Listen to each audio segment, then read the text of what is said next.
Welcome to the Grow Renaissance podcast. Let's nourish the world.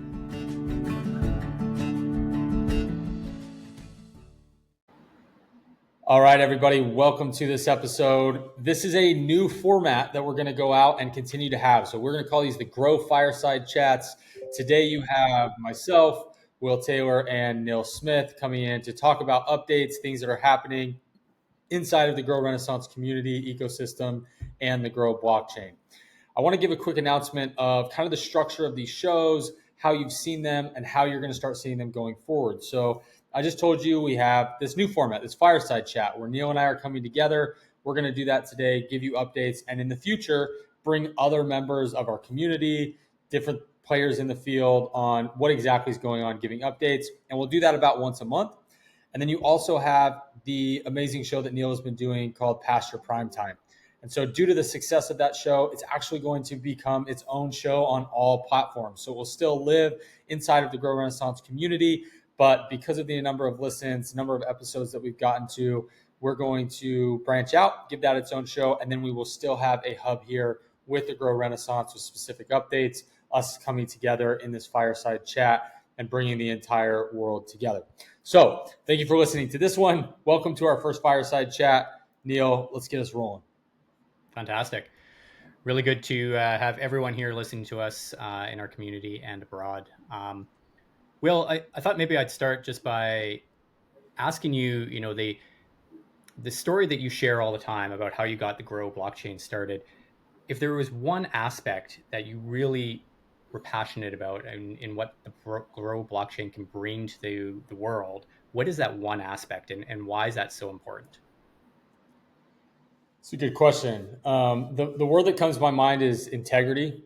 I think the world is in a place where we're missing a lot of that. And it really comes down to truth, right? And truth not necessarily meaning what is right or wrong, but what is factual, what actually exists. And I think when you look at the food system of what's happening in that system or what is really being marketed or lobbied toward, what's healthy, what's not, what is down to the mission of Grow, what's truly nourishing the world, I think we have a lot of opinions about that right now and are working on finding the best ways to do that. And that's what innovation is. But in order to have the most innovation, the fastest growth, to be the most efficient, you need as much truth as you can.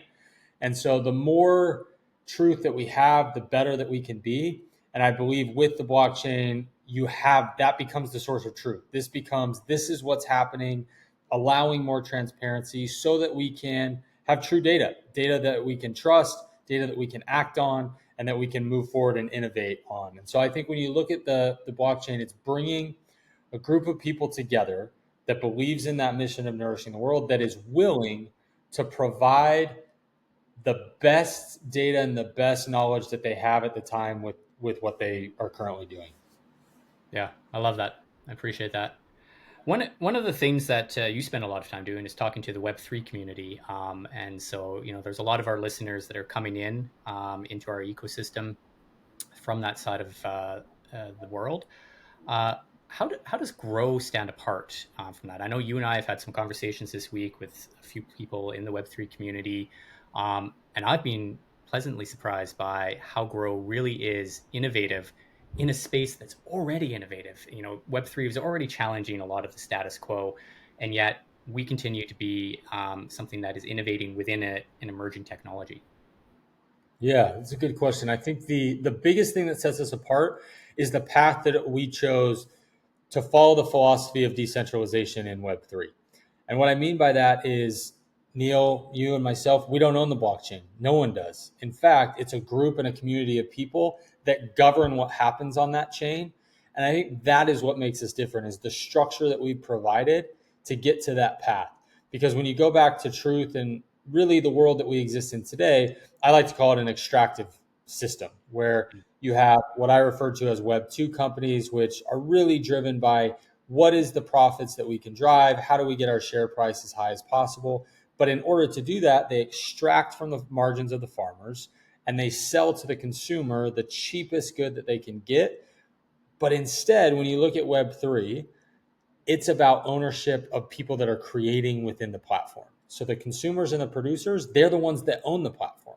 And to give an example of what this looks like, when you look at Google or Facebook, we as consumers, I bet most of our listeners have one of those accounts.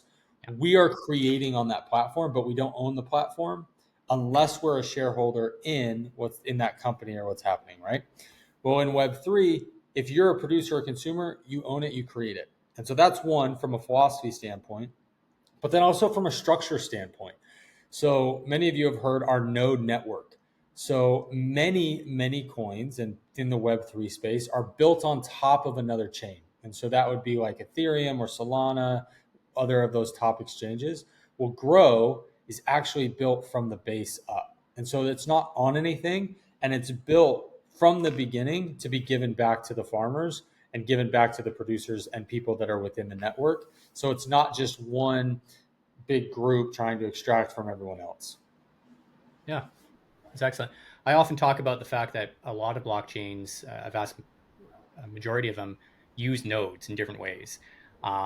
Our nodes really are, something that is not just a piece of software to run our infrastructure and the decentralized component, but it is also the entry point of which you can use to move all that data you just talked about into the chain. And the blockchain does three things amazingly well. It stores it, it analyzes it, and it monetizes it, and then does that without fail. But it needs the nodes to create the consensus, right? The consensus network from the nodes are really what gives blockchain its power to stand apart from a centralized server or a centralized platform.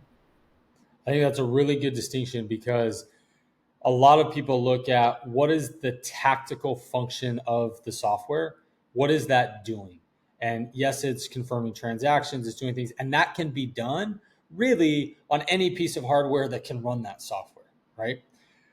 That's only one piece of it. The other piece of it is who's being rewarded and owns the governance framework of what's happening inside of that software. So, what are the transactions being confirmed? What are the products being built on top of it?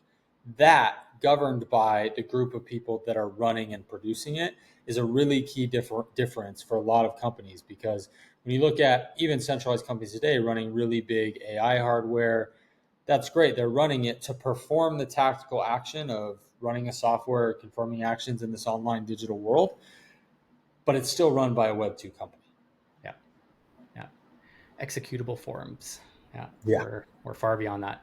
So you talked a little bit about the products that the nodes can actually distribute. Some of those products, and this is a great update opportunity here for the community, are built within the NFT framework. So NFT is really just a tool that you can use in many different formats.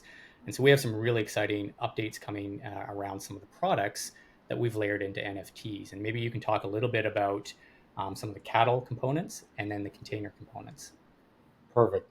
So first, for anyone that doesn't know, NFT is just a non-fungible token. A really easy way to think about that is it's just a digital container that holds data.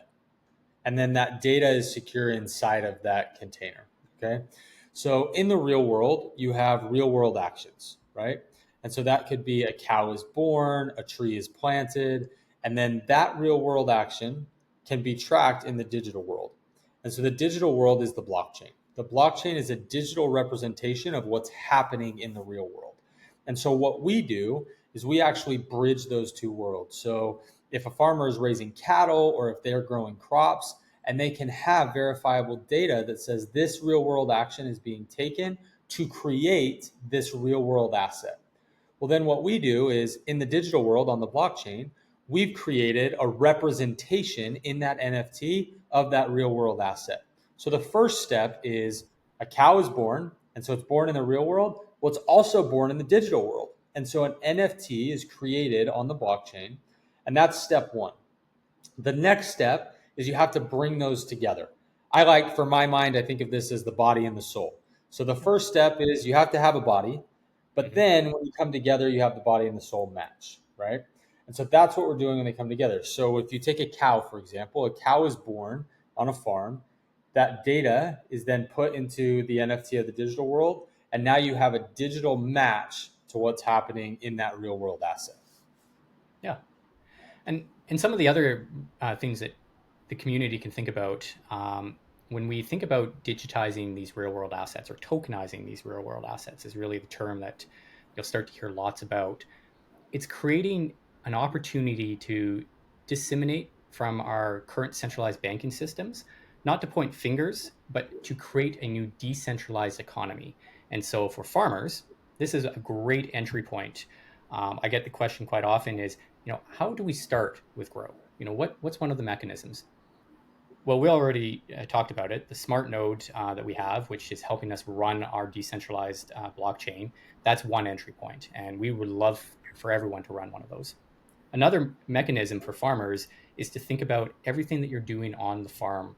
That can all be tokenized. All those real world assets we can create an NFT, and we can actually assign a digital value for that.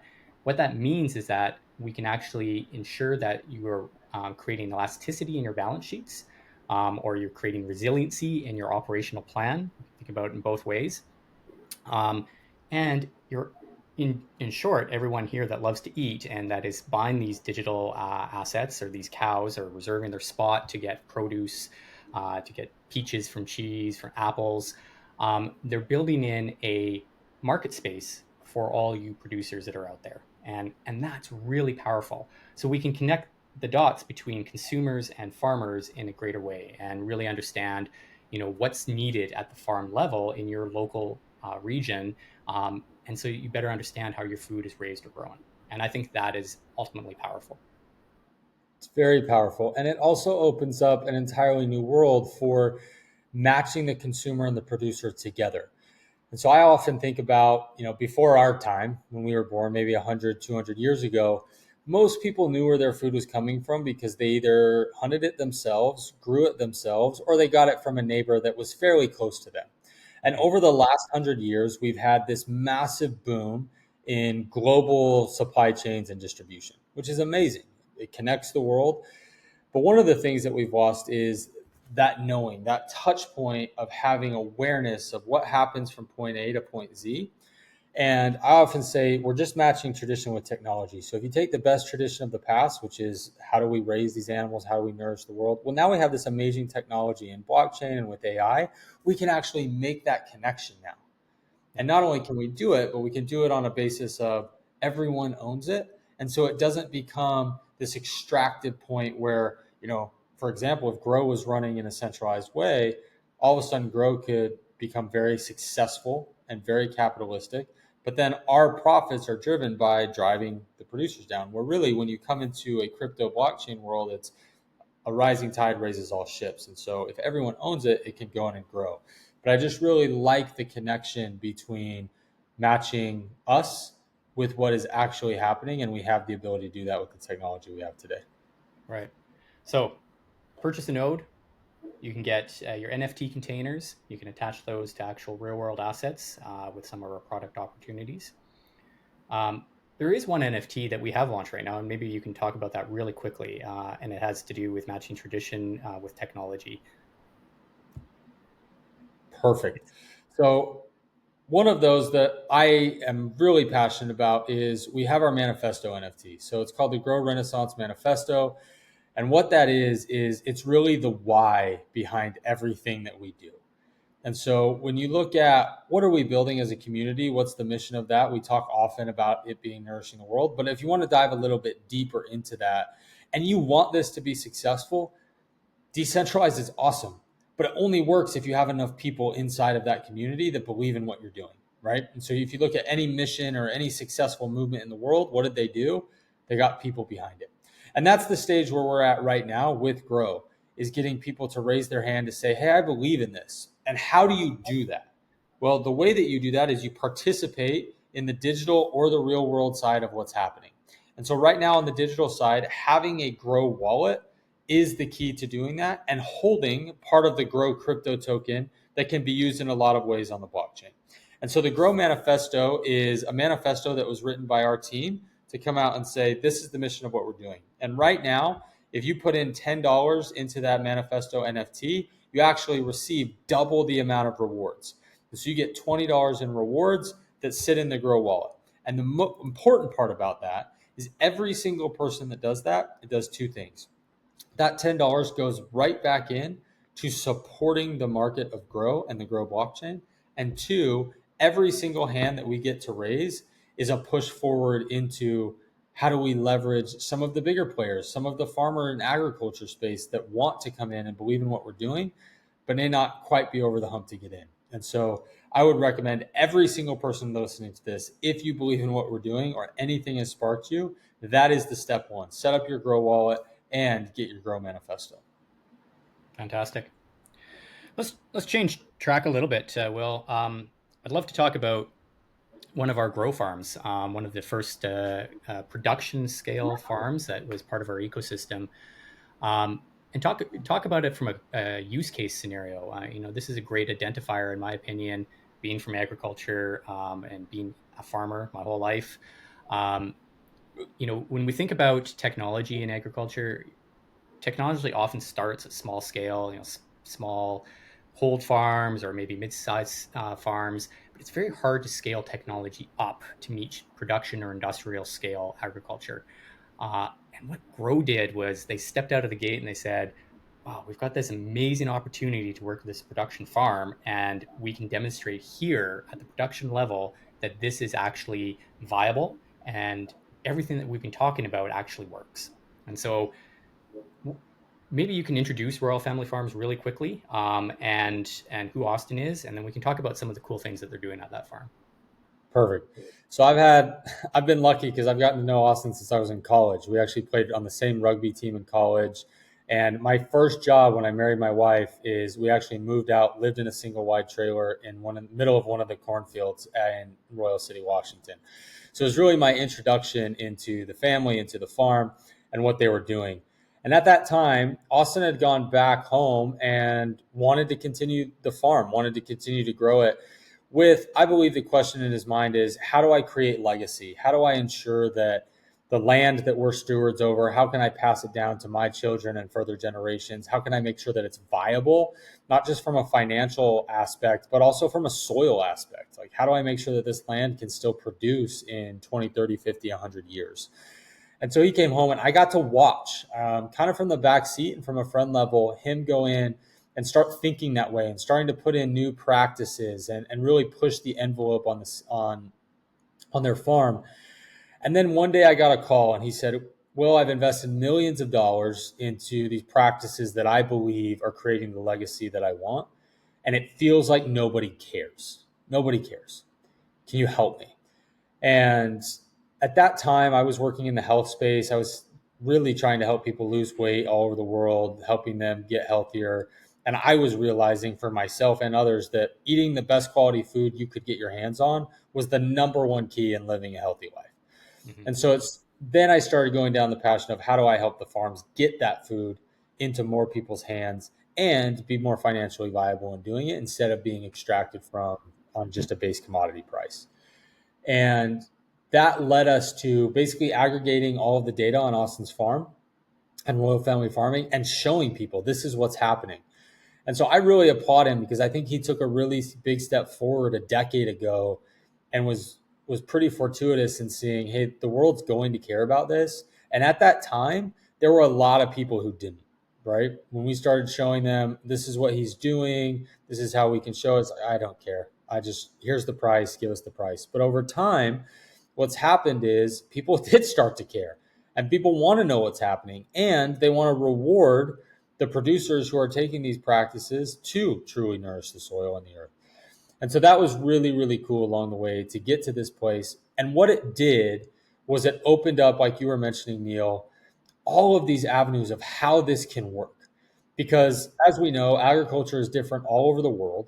But the end goal is we want to get food. We want to get as good of food as possible. We want to get it to people to eat. And we want to raise the best quality that we can. That's the problem that we're trying to solve. And it opens up a lot of doors to be able to do it on a small scale and also at a production scale to nourish the world.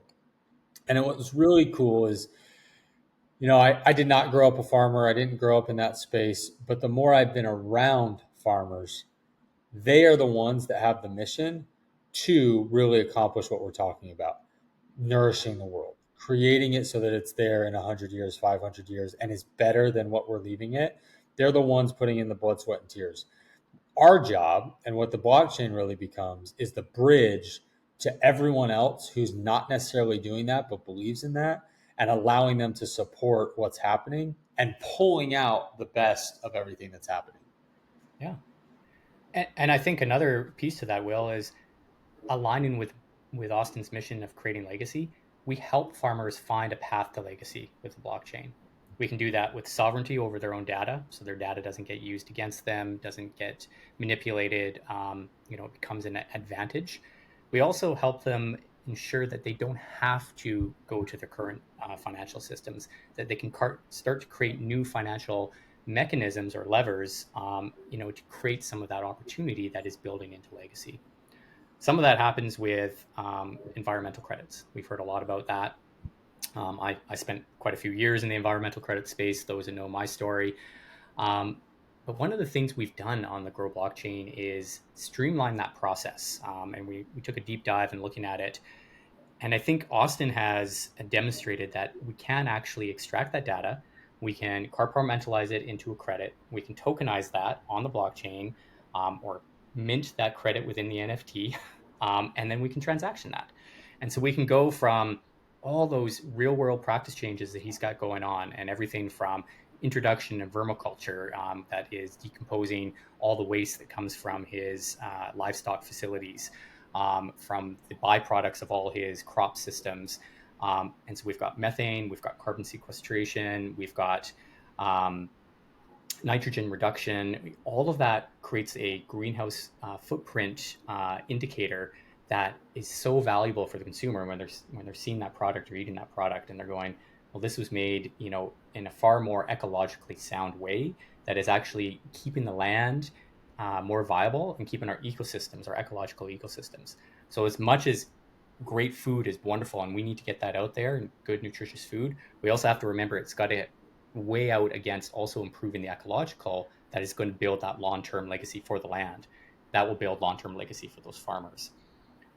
Maybe you can talk a little bit about the big win that that Austin, I should say, had with taking even just that traceability component from farm all the way down to consumer. Yeah.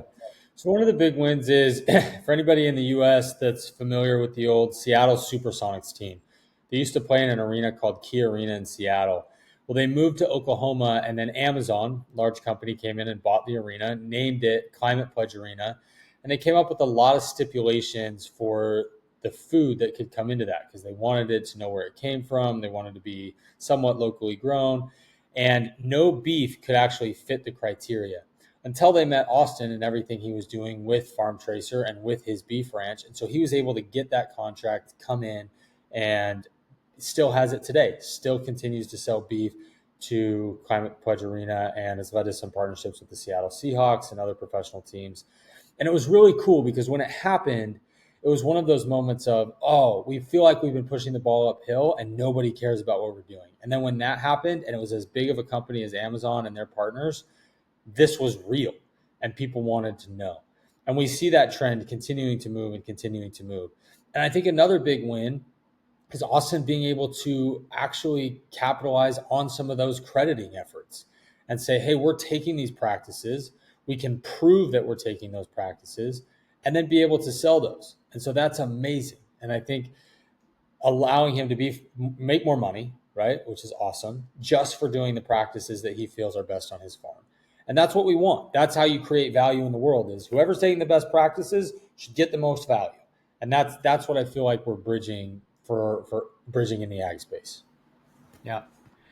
And I think if you're a producer listening to this, or if you know a farmer and they've got the best intentions to move towards regenerative or more sustainable or more resilient practices,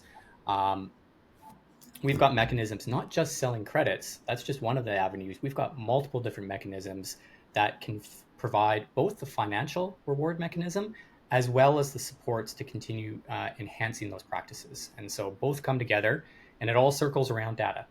Data is a driving force to give us key indicators of how to continue to improve, what we need to pivot on, how do we tweak things, and then how do we leverage that data so that we can add riders to all of our efforts and monetize that. And then there's this wonderful idea of being able to use AI agents with Web3, which work really well, that really can identify And what I would love, and we're going to get there sooner than later, is when we all start trusting the data and farmers start getting into an open source mindset, we can actually start to use data to be proactive in a bioregion, because we know that we're not competing against our farm neighbors or our local terminals for the best price. We all have amazing product, and that's going to go directly to consumer. We're going to start changing the supply chain mechanisms, and we can really look at data in a different way just from that analysis standpoint. So there's just multiple, value stacked opportunities that we're bringing forth. One of those things, and we keep circling around it. We talk a little bit about the Grow token. I want to talk about a big announcement that we have coming up around, how that Grow token is gaining value, not just in its reward mechanism that is either coming from the nodes or in the utilization of credits, but the full utilization within our ecosystem and what that means internally and externally to our ecosystem. Okay, awesome. So what the Grow token is it's essentially a reward token, and it is a crypto. And then we can use that as a community. And so a lot of times you can look right now, if you look at any crypto database, and see what the value of that token is. Well, the value of that is created, the more demand there is for it. Very simple, right? I want to make it as simple as possible. There's a set supply. There's 50 billion total Grow tokens. And right now there's about 30 billion that are out there in the world, and the rest are being distributed through the nodes over the next 37 years. Well, what we have is, as we get more and more people into our ecosystem, more people using that token to buy food, more people using that token in the crediting side of things, that utility or the use of that continues to drive. And so where we're at right now that's really exciting is, due to the growth of our community and the amount of people that are holding that, very similar to how I talked about earlier with the manifesto, we are getting attention from some of the larger listing agents and exchanges in the world. And so right now we're working with them to be able to list the Grow token and also get more eyeballs on it. And that's why we need the help of the community. We could do so much. Yes, Neil and I are the ones that are having some of those conversations, but the real key indicator is how many people are raising their hand and saying, I believe in the mission of this project. I believe in what it's doing. And so the more of us that do that, the more it drives that. We have the back end. This is the really, really cool part. Most crypto projects are built on what I would refer to as hype, where they come out, they launch a token, they say, this is what we're going to do. We've done it the other way around. We've come out, and starting 10 years ago with the connection that we talked about with Austin, and starting to bring in people like Neil, whose life work has been in this space. And what we've done is we've built the railroad. We've built the entire new system for everything to function in. And now we're telling the world about it. And then as we tell that and we increase that demand, that's how that value will rise, because the utility is there. The railroad is there. It just is ready for all of us to put our hand up and jump on the car and get on. Yeah, I love that. One of the things I really want everyone that is listening to this episode to think about is that, and Will, maybe you can speak to this a little bit. Will and I, and particularly myself, I get challenged all the time that, we're going against fiat, we're going against our current base nation currencies, we're creating undue friction, we're not going to change these global mechanisms. And I continue to say, it's not one or the other, it's 1 + 1 = 3. Decentralize happens because we all start to take small steps in the right direction.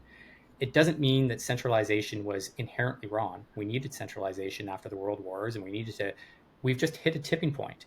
And so the only way to recognize that tipping point needs some recorrection or some planning and restructuring is to create another railway or another runway for us to walk down, so that we can fix this infrastructure over here, or at least, plan it differently.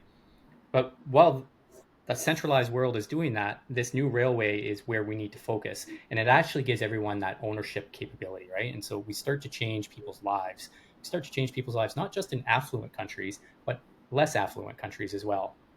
And that is, really, really exciting. So don't think about it as one or the other. Think about it as a diversification of your balance sheet. Now, I'm a farmer. I talk about diversification of soils, of the fields, of what we're feeding our animals. So we get different meat structuring, your omega-3, omega-6, your lignans, all that nutritious component that needs to go in. And that's the same in crops as well. What nutrient uptakes are there. Why aren't we talking about diversification of our financial portfolios? And so this is where the Grow token comes in. And this is where it plays a huge part in how we continue to walk small steps down this new decentralized path and create new opportunities for us all. Maybe I you can love speak it. a little bit on that. Yeah, absolutely. I think this is a good ending point on change does not happen overnight, especially when you're trying to rally and build a community in a decentralized manner, right? And so most of you have probably heard of Bitcoin. Bitcoin started in about 2007, 2008, and up to this point is just starting to get some traction, in my opinion, from a worldwide perspective. It has laid the groundwork for all of this to happen. But this won't change overnight. And it is about marriage. We're not coming in with an atomic bomb and saying everything is broken and let's get rid of all of it. It's not. It's actually about bridging. You've heard me say that term a couple of times. There are amazing things that have happened in the last 100 years, amazing innovations to get food around the world, grow it more efficiently. We want to continue that. But now we're just bridging into moving from this Web 2 centralized world into this decentralized world. And it's about a marriage, right? It's about coming together and finding ways to do that. We talked about the tokenization of assets and data. A lot of that is coming from amazing centralized companies who are providing that verification and data. That's great. And so right now we're at the stage of marrying those together, coming together and building that new world. When you look at the internet, did it boom quickly? Yes, but it took years, decades for it to really start to catch on people how to use it. When the internet started, I think most people thought it was a total fluke. And I remember reading newspaper articles of like, this fad will fade. And look at all of us now. I mean, Neil, you're in Canada. I'm in Hawaii right now. We're talking, doing all of these things. That is the way I believe that crypto, blockchain, decentralized organizations will be in a decade from now. But we are the first. What is really cool about Grow, and this is what I'll end with, we are the first base layer blockchain built entirely with the mission to nourish the world in the food and agriculture sector. And we will always be the first and the biggest. And as long as we continue to drive and we drive that mission forward, we will get to places I don't even think we can dream of in 10 years. That's amazing. So everyone on this call, everyone that is listening to this, share this at least once with somebody. Go get your NFT manifesto. Watch out for more real world asset tokenization NFT programs coming to our market space. Think about and ask us questions about the smart node.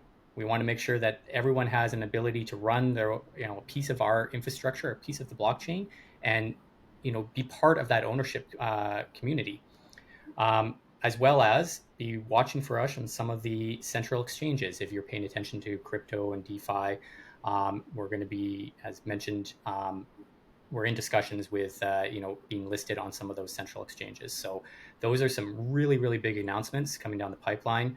Will and I are about to spend a week in New York at Climate Week, where a congregation of all the sustainability and ecological experts of the world meet and visit all these different houses that are specifically set up to talk about some of these very important issues. And we've been asked to speak at a couple of these. And so that's really, really exciting. Will and I will give you an update in about a month's time on how that went. And we highly encourage you, if you are just curious about how you can find access to nutritious food, or how you can integrate your farmer friend that you know into our ecosystem, reach out to us on our website or on our socials. We'd love to have these conversations. We have them all day long. There's many on-ramps into our ecosystem.